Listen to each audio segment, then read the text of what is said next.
você toca violão? Tá aprendendo? Próxima pergunta. Shame on me.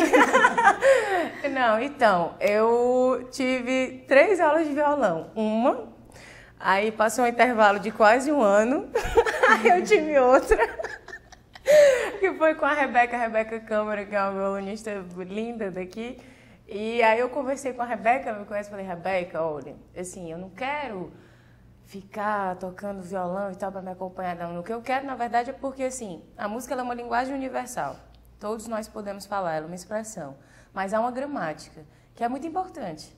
E como eu resolvi que quero trabalhar com isso, por uma questão mesmo de postura minha, eu quero aprender essa gramática, né? Uhum. E aí o violão seria um instrumento para justamente aprender essa teoria musical, essa gramática. E aí eu comecei, tive as 2 aulas com a Rebeca, mas a gente começou a ter choque de horário e eu não continuei. Mas assim, não é um plano abandonado, é só porque no meio de várias coisas, da realidade do artista que é produtor, que é o cantor, é o figurinista, sabe, enfim, é o designer, você acaba assumindo várias funções e aí, infelizmente, às vezes coisas igualmente relevantes, às vezes até mais relevantes, fica um pouco difícil de administrar, mas no próximo momento me pergunta de novo, daqui a uns 6 meses, que aí eu te digo que eu estou tendo aula toda semana e que tá massa. Então, mas assim, o violão é mais para te ajudar nas composições, pensar nas melodias? Também, tudo, assim, é para ajudar a criar uma consciência, sabe, assim, como é que eu posso dizer? No momento de criação, sabe, eu, por exemplo, vou falar do meu processo criativo de uma música específica, da Te Pego na Volta. Te Pego na Volta foi uma música que eu tava lá indignada com a criatura, e aí comecei a pensar, e assim, eu acho que a minha dor ela é construtiva, assim, sabe? Porque toda vez que eu tô doendo muito, eu sempre faço alguma coisa muito linda. Não, eu sempre puxo a sardinha pro meu lado. Te Pego na Volta é comum, mas tem textos e coisas e tal que eu faço normalmente doendo. E aí eu tava nesse momento de dor, indignação com o cabra lá. E aí me veio a frase, né? Eu falei assim, não, Fernando, não, te pego na volta, assim, mas... Foi um Te Pego na Volta, eu nem queria mais ficar com ele, eu Te Pego na Volta de tem troco, tu vai ver só, e tá aqueles momentos de raiva. Aí na hora me veio a frase melódica e eu fiquei com aquilo na cabeça e veio vindo a frase, veio vindo cantando e tal, e aí como eu não toco, né, não escrevo, então eu tive que gravar. Aí eu fiquei com aquilo gravado no celular mais de um ano, claro, ficava cantando e tudo. E o celular foi inclusive roubado, mas graças a todos os deuses eu me lembrava a música bem direitinho. E aí pronto, e aí quando me encontrei com o Caio, que é um dos comparsas, eu me senti à vontade de apresentar a música para ele. A gente pensou assim, um arranjo e tal, e pronto. E aí surgiu Te Pego na Volta, entendeu? Então assim, não preciso necessariamente do violão para ter a composição, assim. Eu estava pesquisando sobre Oswaldo Farrés, porque eu canto Quizás no meu repertório. E aí eu fui dar uma olhada sobre o autor, né? Aí eu descobri que ele tem sucesso como Quizás, que é internacionalmente conhecido e tal, e ele também não toca violão. Ele fazia isso, de compor e chegar com algum dos músicos né, exatamente, e aí para passar aquilo ali pro acorde.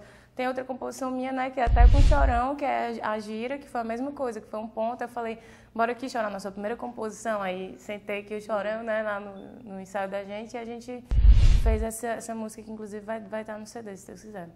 E aí pronto, é isso. Mas o violão, para mim, na verdade, como eu te falei, um instrumento para teoria. Uma teoria que eu quero ter, uma gramática que eu quero entender melhor, para ter uma consciência melhor sobre tudo mesmo, assim, sabe? Sei lá, vamos fazer uma analogia, o cinema. Você pode botar uma câmera na mão e tal, e fazer um cinema completamente experimental e fazer, e depois jogar lá no programa de edição, que hoje em dia é fácil, né? A gente tem acesso fácil a esses programas, e fazer um videozinho de 1 minuto, alguma coisa assim.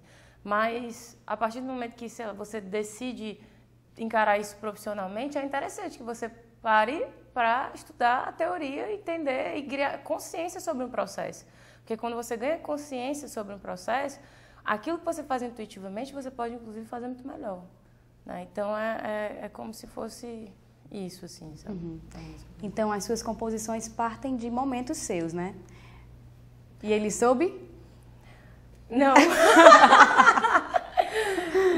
Não, mas ele me vê feliz da vida. E eu super tô de boa com ele, assim. Ele não sabe, não vai saber, não vou dar esse gostinho pra ele, não. E com 1 ano você veio pra cá, né? Mas o que foi que te trouxe pra cá? Foi alguma questão familiar? Viu aquelas meninas? Não, sacanagem. Não, na verdade, porque minha mãe, ela morava... Meu pai, ele é comandante da Marinha Mercante, né? Então, ele viajava com frequência e tal. E a minha mãe já tinha minha irmã, que tinha 5 anos, 4 e meio, 5 anos, e estava no Rio. E a mamãe, assim, projetou, né, um olhar e falou, não, eu não quero criar as minhas filhas nessa cidade, porque vai ficar tenso a história, né? E aí isso, poxa, em 86, né? E aí, na verdade, antes, porque ela, grávida de mim, ela já estava com esse pensamento. Devido às viagens, ela tinha a oportunidade de conhecer outras cidades litorâneas e tal. Tinha vindo a Fortaleza, mesmo a cidade não estando numa fase muito boa na época, mas ela também projetou o mesmo olhar, né, juntamente com meu pai, percebeu que aqui seria uma cidade interessante, assim, de criar os filhos dela, né? E aí ela veio para cá com esse intuito de realmente procurar uma coisa mais tranquila e tal. Tanto que eu cresci aqui, né, Edilson Brasil Soares, que a cidade está crescendo para cá agora, né? Na época ela é realmente bem tranquila, assim. E aí vim para cá e cresci aqui. Então, assim, apesar de até os 14 anos mais ou menos, eu ia para o Rio com muito mais frequência, né? Belém também, enfim. Mas sempre viajei muito, né? Devido à profissão do papai também. Mas cresci aqui, colégio aqui, os coleguinhas aqui e tal, né? Então... E essas suas viagens, ajudou essa mistura cultural, como é que foi? Certamente. Eu, assim, viajar é viver, assim, mesmo. Eu acho, assim, até nem seja para Guaramiranga, sabe? Assim, não precisa você, sabe? Na verdade, não precisa você sair do canto para viajar, né? Assim, há vários instrumentos que você tem, a imaginação, a criatividade, a leitura, você viaja, mas sair do seu espaço físico, assim, ter essa mudança territorial e justamente o teu olhar, ele é forçado a sair do quadrado. Assim, você sai, você vê outra coisa nem que você não queira. E assim, você percebe outra coisa nem que você não queira. Então, se você for quanto mais sensível você for, mais você vai perceber e mais vai rolar aquela alteridade, né? E aquilo, de certa forma, vai contribuir para a tua visão caleidoscópica das coisas. Então, assim, ter podido viajar muito e ver muitas culturas, viver muitas culturas, eu sempre fui muito falante, né? Percebe-se? E aí eu, né? Enfim, a comunicação, né? E aí, assim, essa troca é muito rica. Então, com certeza, assim, essas viagens foram muito importantes. Inclusive, a vivência dentro do navio também. Porque eu passava, a gente, claro, né, atracava e ia para o porto e tal, mas eram poucos dias. Então, a vivência muito grande era dentro do navio. Então, no navio era um universo, assim, um fantástico mundo de Bob, né, onde normalmente eu era a única criança, uma das únicas crianças, um ambiente muito adulto. Então, assim... não tinha muito o que fazer, porque hoje em dia está até bem high-tech, né? Quando eu entro no navio, eu falei, rapaz, isso não tinha na minha época. Né? Que a TV, a Maria, quando na época de Copa, o povo se desesperava, porque quando chegava em alto mar não tinha antena que prestasse, né? Então a gente lia muito, ouvia muita música, via muito filme, né? Ave Maria, era o dia todinho assistindo filme e tal. E assim, criando, inventando coisas. Então, assim, esse ambiente também, para mim... Foi muito importante na minha formação. Estar cercada de adultos, então a criança acaba, né, tendo um amadurecimento um pouco precoce. E também um incentivo, um estímulo, né, sempre a imaginação, porque era o que fazer com nada. Né? Então, assim, isso certamente foi muito importante assim, para eu ser meio criativa. E o que é a comunicação, né, a publicidade, ajuda na sua carreira profissional? Muita coisa. Ajudou e ajuda em muita coisa. Uma das coisas que ela ajuda é porque, por exemplo, uma das mais concretas ajudas que ela dá, toda uma fase de investimento, como tudo na vida. Primeiro você investe, primeiro você planta, para depois colher os frutos. Então, determinadas escolhas minhas de atuação, elas não dão um retorno financeiro imediato. Então, eu preciso da publicidade ainda, né, para poder dar de mamar essa criança dos olhos que tá crescendo, né?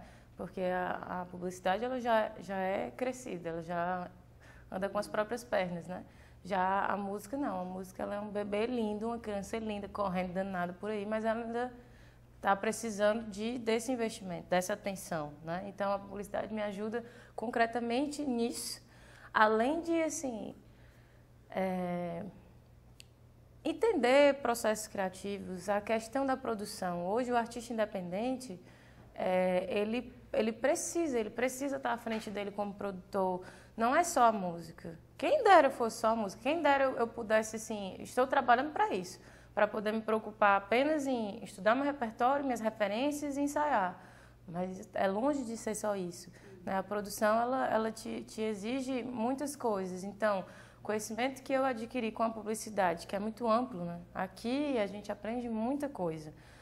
Muita coisa superficialmente e as outras, e aí cabe a gente aprofundar, né, nos conhecimentos específicos. Então, assim, mas esse geralzão, a proatividade, entender questões de produção, entender o processo jornalístico das coisas, sabe, assim, saber fazer um release, mesmo sendo publicitário, mas assim, ou saber entender se uma coisa está bem feita, saber mandar uma pauta para um jornal, sabe, assim, poder me dar essa própria assessoria de comunicação que assim, os artistas sofrem muito.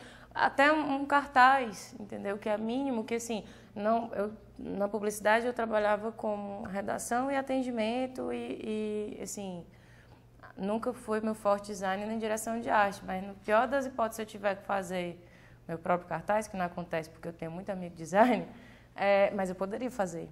Então, assim, em vários aspectos a publicidade ela se faz presente, assim. E eu acho que o mais importante também é que ela me permite ver com uma facilidade um pouco maior, que eu vejo que alguns artistas, vou falar especificamente dos músicos, que alguns músicos não percebem, é que, assim, o seu processo criativo, eu não acho que deva ser pautado em questão financeira, ele é o seu processo criativo, ele é a sua expressão. Mas a partir do momento que está pronto, que é algo que eu falo muito pro pessoal, tá pronta a tua música, tá pronto o teu clipe, tá pronto o teu disco, ele é um produto cultural. E como qualquer outro produto, ele tem toda uma sequência aí para existir, entendeu? Para poder, enfim, ser vendido, tem público-alvo, tem maneira de distribuição, enfim, tem uma série de coisas que, pela minha vivência da publicidade, eu já consigo enxergar com uma facilidade maior e acabo podendo puxar em mim, né, pressionar em mim um empreendedorismo que às vezes é difícil para quem vem de um berço puramente musical, que não teve cadeira de administração, que não estudou, enfim, né, o que a gente sabe que a gente estudou na comunicação, e especificamente na publicidade, né? Então, isso é algo que me dá uma certa vantagem também.